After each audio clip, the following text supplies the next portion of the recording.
Voltamos a conversar sobre teletrabalho, sobre a adoção do home office, sobre as implicações desse teletrabalho em vários aspectos. E a gente volta a conversar com a advogada e psicóloga, nossa advogada associada do escritório Antônio Vicente Martins e Advogados Associados, a advogada Julise Lemonte. Julise, a gente já conversou sobre o que seria teletrabalho, a gente já conversou sobre o que é hiperconexão laboral e hoje eu queria conversar contigo sobre o que o teletrabalho, considerando esse isolamento social, o que ele pode implicar, o que ele implica do ponto de vista coletivo, de fragilização para os trabalhadores.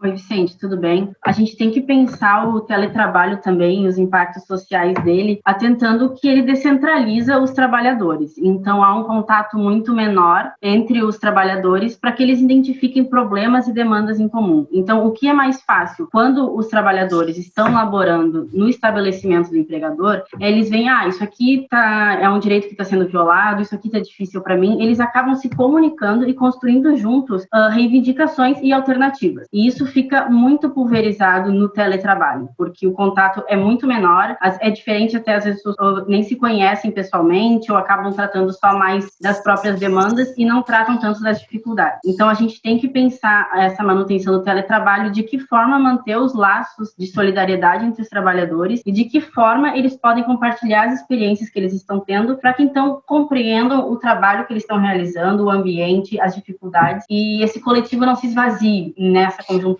do teletrabalho.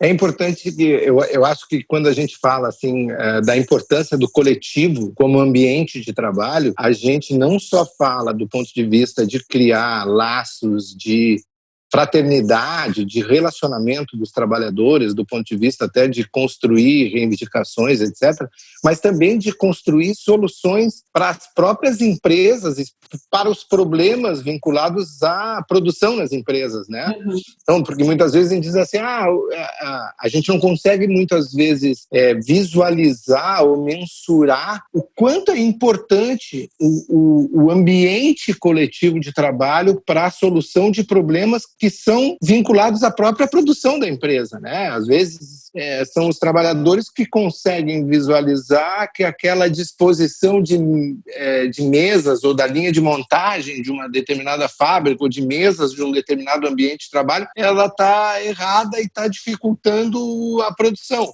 E eles mesmos que conseguem também construir. E quando a gente não tem quando a gente tem esse isolamento físico, ele não pode implicar. Tem um amigo que fala que isolamento físico não pode significar isolamento social, né? Então, o quanto é importante a gente procurar e visualizar que o coletivo de trabalhadores fica fragilizado com esse isolamento físico, né? Sim, a gente tem que justamente pensar em mecanismo para superar, então, essa diversidade, que é uma diversidade do teletrabalho e que teve um espaço muito pequeno para ser pensada considerando a Covid-19, né? Então, é muito importante, tanto para a empresa, como tu disse, quanto para os próprios trabalhadores, esse contato. A gente tem que pensar também que cada vez mais os centros urbanos, a vizinhança é mais impessoal, as famílias estão menores, então os trabalhadores mantêm laços com os seus colegas de trabalho e isso tem um valor, sim, na vida deles. Isso é, sim, muito modificado. Não digo que necessariamente extinto, mas há uma modificação e a gente tem que atentar a ela para pensar ela e ver alternativas, não deixar, então, desamparado esse âmbito do trabalho.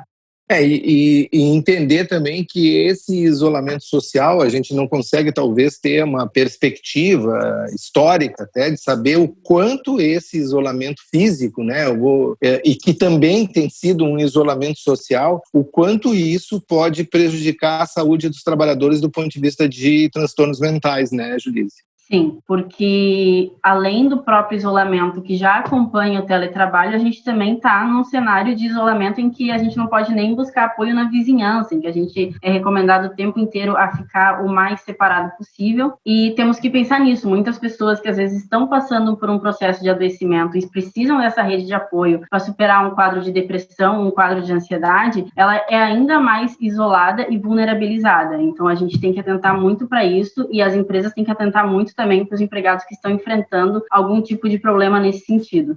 A gente fala assim que no universo de tantos empregados, tem uns que vão ter uma maior capacidade de enfrentamento a isso, outros vão ter muito mais dificuldades, né? E do ponto de vista de responsabilidade social, é fundamental que as empresas elas tenham bem claro isso e procurem entender, e a gente também, como trabalhador, entenda que a gente passa a maior parte do dia junto com os nossos trabalhos no ambiente de trabalho e junto com os nossos colegas de trabalho, né? No ambiente de trabalho. E é fundamental a gente entender que isso sim tem a ver com a saúde, tanto física quanto mental, e os problemas relacionados à nossa saúde têm a ver também dentro desse ambiente de trabalho.